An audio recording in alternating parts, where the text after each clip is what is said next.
नमस्कार, मैं हूं धनश्री और आप देख रहे हैं ARK न्यूज। आइए बढ़ते हैं आज की कुछ ताजा तरीन खबरों की ओर। मध्य प्रदेश की 19 सीटों पर कांग्रेस अब करेगी अपने उम्मीदवारों का ऐलान, पीसीसी चीफ जीतू पटवारी ने बता दिया। पीसीसी चीफ जीतू पटवारी ने रविवार को प्रेस कॉन्फ्रेंस कर बता दिया कि आखिर कांग्रेस मध्य प्रदेश में शेष बची 19 लोकसभा सीटों पर अपने उम्मीदवारों के नामों का ऐलान कब करेगी। जीतू पटवारी का कहना है कि केंद्रीय चुनाव समिति की बैठक रविवार को होगी। इसके बाद हम 18 या 19 मार्च तक मध्य प्रदेश की शेष बची रह गई सभी लोकसभा सीटों पर अपने उम्मीदवारों के नामों का ऐलान कर देंगे।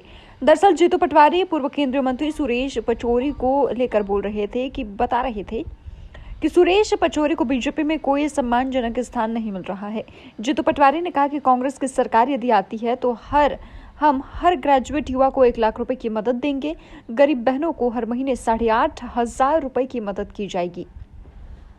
सीएम मोहन यादव को बताया अपरिपक्व मुख्यमंत्री।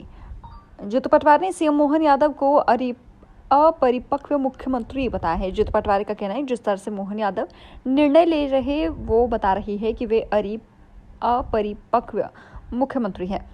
मध्य प्रदेश को ट्रांसफर का हब बना दिया है। आए दिन बड़े पैमाने पर अधिकारियों के ट्रांसफर किए जा रहे, तो वहीं कई विभाग ऐसे भी है जहां अधिकारियों के पद खाली है और उन पर एक का प्रभाव दूसरे को और दूसरे का प्रभार तीसरे को देकर काम चलाया जा रहा है। देश में कल आचार संहिता लगी। चुनाव आयोग ने चुनाव की तारीखों का ऐलान किया। मध्य प्रदेश में भी जिस तरीके के चुनाव का ऐलान है, विधानसभा के चुनाव के बाद जिस तरीके की वादा खिलाफी भारतीय जनता पार्टी और नरेंद्र मोदी जी की गारंटियों की हुई, आम जनता, आम परिवारजन निराश और हताश है। उन गारंटियों के वादा खिलाफी के खिलाफ मैं मानता हूं कि कांग्रेस पार्टी की ओर आशा भरी निगाह से मध्य प्रदेश की जनता देख रही है। 2014 से लेके 2023 की मोदी गारंटियां एक भी पूरी नहीं हुई। और सबसे बड़ी बात, जो मोदी जी ने कहा था कि भ्रष्टाचार रहित देश की व्यवस्था बनाऊंगा, जो बॉन्ड योजना आई, सुप्रीम कोर्ट के निर्देश आए और उसके बाद जो खुलासे हुए, देश की जनता को इस बात का प्रत्यक्ष प्रमाण मिल गए कि मोदी सरकार से करप्ट सरकार देश के हिस्ट्री में आज तक कोई दूसरी नहीं हुई। लीगल करप्शन कैसे किया जाता है, इसके उदाहरण पेश हुए। कल एक टीवी चैनल पर अमित शाह जी बॉन्ड की लीगलिटी को लेकर अपना पक्ष रख रहे थे, पर चुनावी बॉन्ड योजना दुनिया का सबसे बड़ा जबरन वसूली का प्रत्यक्ष उदाहरण बना है।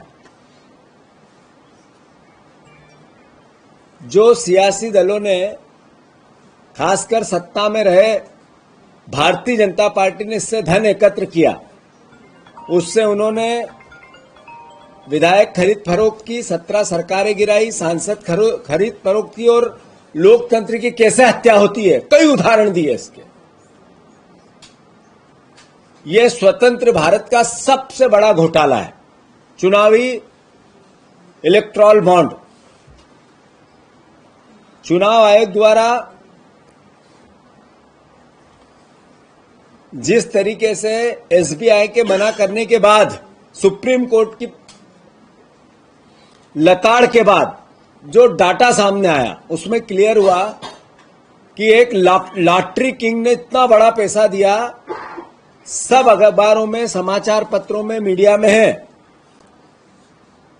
पर बड़ी मीडिया चैनल में एक में भी नहीं है, हाउस में एक में भी नहीं है। न इस पे कोई डिबेट है, न इस पे कोई प्रत्यक्ष अप्रत्यक्ष रूप से इसकी पड़ताल या रिपोर्टिंग है।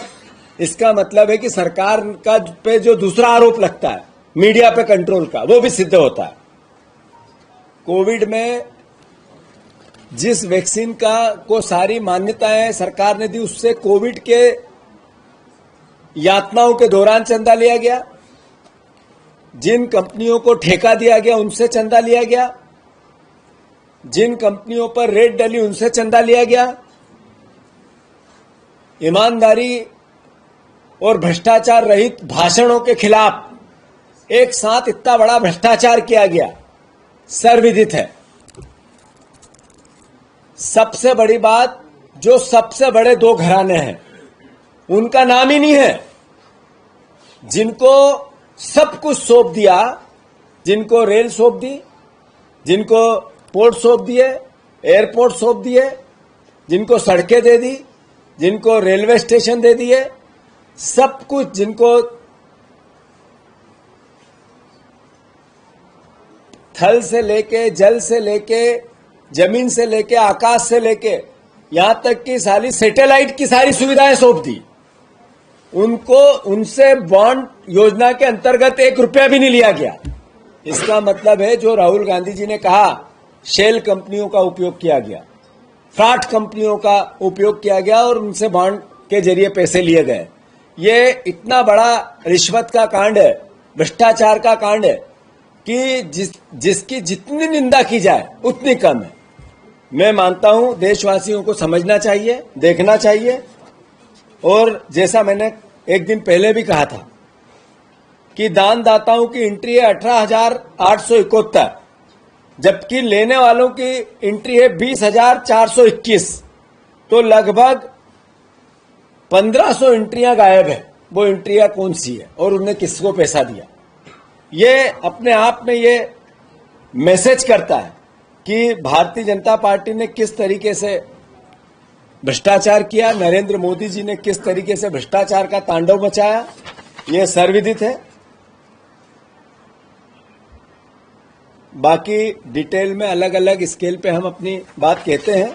मैं एक ये लिखित अपने बयान के माध्यम से आपको पूरी डिटेल दूंगा, पर कुल मिला के चुनाव की इस बेला में, लोकतंत्र की इस भारतवर्ष के उत्सव में देश की जनता को ये याद रहना चाहिए कि नरेंद्र मोदी जी ने जो देश बनाने की बात की थी, न्यू इंडिया बनाने की बात की थी, उसके विपरीत भ्रष्टाचार के तांडव वाला इंडिया बना दिया है, जिसमें पंगु बना दिया मीडिया को, जिसमें पंगु बना दिया स्वायत्त संस्थाओं को, जिनको एजेंसियों को आधार बनाया भ्रष्टाचार का, डराने का, धमकाने का और वसूली का।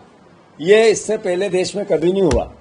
मैं मानता हूं कि देश जाने समझे, और इसके विपरीत कांग्रेस पार्टी ने हमेशा अधिकारों की बात की। हमने सूचना का अधिकार दिया, नरेंद्र मोदी जी ने सूचना के अधिकार का जितना एक तरह से पंगु बनाया इनकी सरकार ने, सर्वविदित है। और उसके विपरीत जो पीएम केयर फंड की एक जानकारी देश के सामने नहीं आई।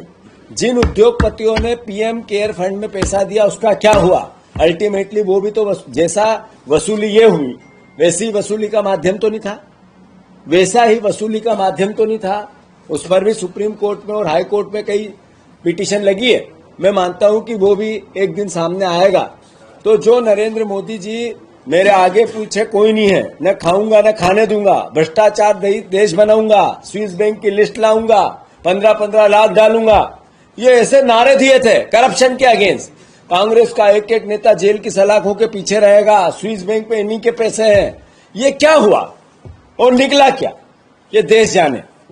साथियों, इसके विपरीत हमने गारंटियों की बात की हो, चाहे खाद्यान्न की गारंटी हो, भोजन का अधिकार हो, सूचना का अधिकार हो, शिक्षा का अधिकार हो, भूमि अधिग्रहण का अधिकार हो, वन का अधिकार हो, अधिकार संपन्न हमने देश बनाया। हमने अब निर्णय लिया है, कांग्रेस पार्टी ने निर्णय लिया है कि हम मिनिमम सपोर्ट प्राइस किसानों को मिले, कांग्रेस पार्टी अधिकार बना के देगी, हर हालत में होगा।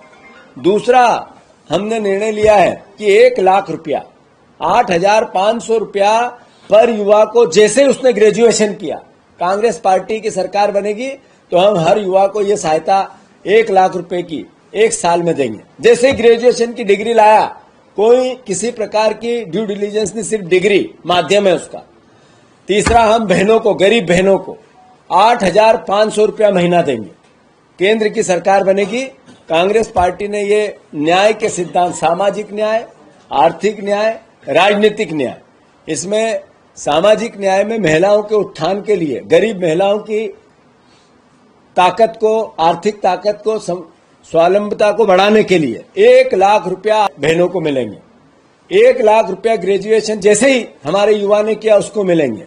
किसानों की हम फिर से सहायता करना चाहते हैं, समर्थन मूल्य के साथ उनकी के कर्ज में माफी होगी।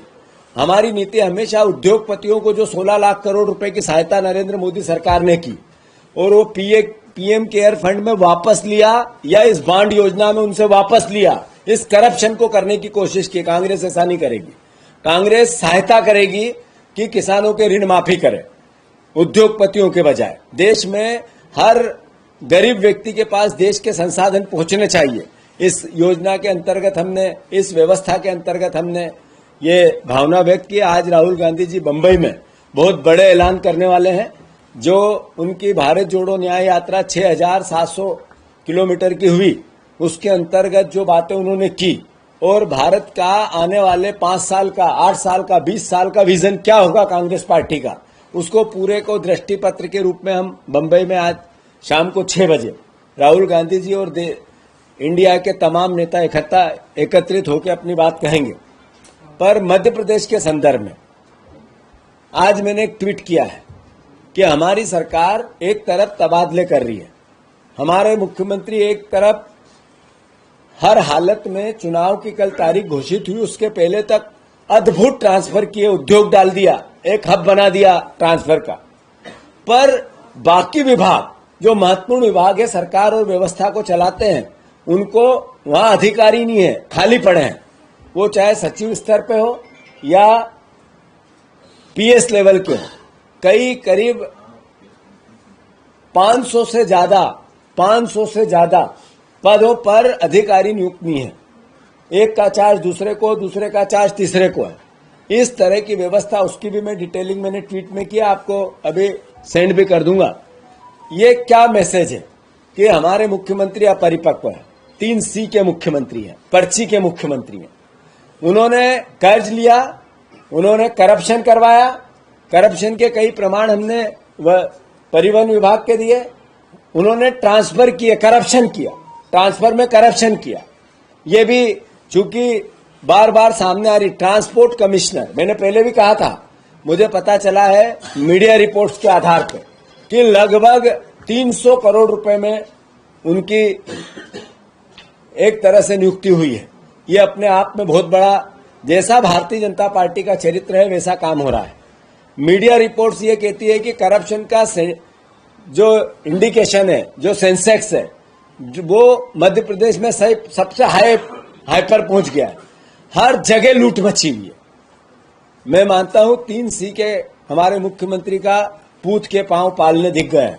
न उनसे व्यवस्थाएं अधिकारियों की संभल रही है, व्यवस्थागत पद अधिकारियों के खाली पड़े हुए हैं, प्रशासनिक पद खाली पड़े हुए हैं, ट्रांसफर किए, आंधाधुंध किए, कोई बैलेंस नहीं बनाया गया और उसका खामियाजा मध्य प्रदेश के प्रशासन और जनता को भुगतना पड़ रहा है।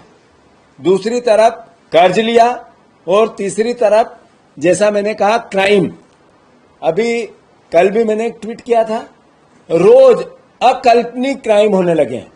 तो 3C के पर्ची वाले मुख्यमंत्री के पूत के पैर पालने दिख रहे हैं और एक तरह से फेल मुख्यमंत्री साबित हुए हैं। फेल मुख्यमंत्री। जहां तक चुनाव का प्रश्न है, मध्य प्रदेश की 18-19 तारीख को सारी टिकटें हम मध्य प्रदेश के जो बची हुई वो क्लियर कर देंगे। CEC जिस दिन होगी उसके दूसरे दिन लिस्ट आ जाएगी और मध्य प्रदेश में कांग्रेस पार्टी दृढ़ता से चुनाव लड़ेगी। जो इंडिकेट मिल रहे हैं, जो मैसेज मिल रहे हैं, जो कार्यकर्ता की भावना मिल रही है। जब ऐसे ही खबरों में बनी रहने के लिए हमारे चैनल को लाइक, शेयर और सब्सक्राइब करना ना भूलें।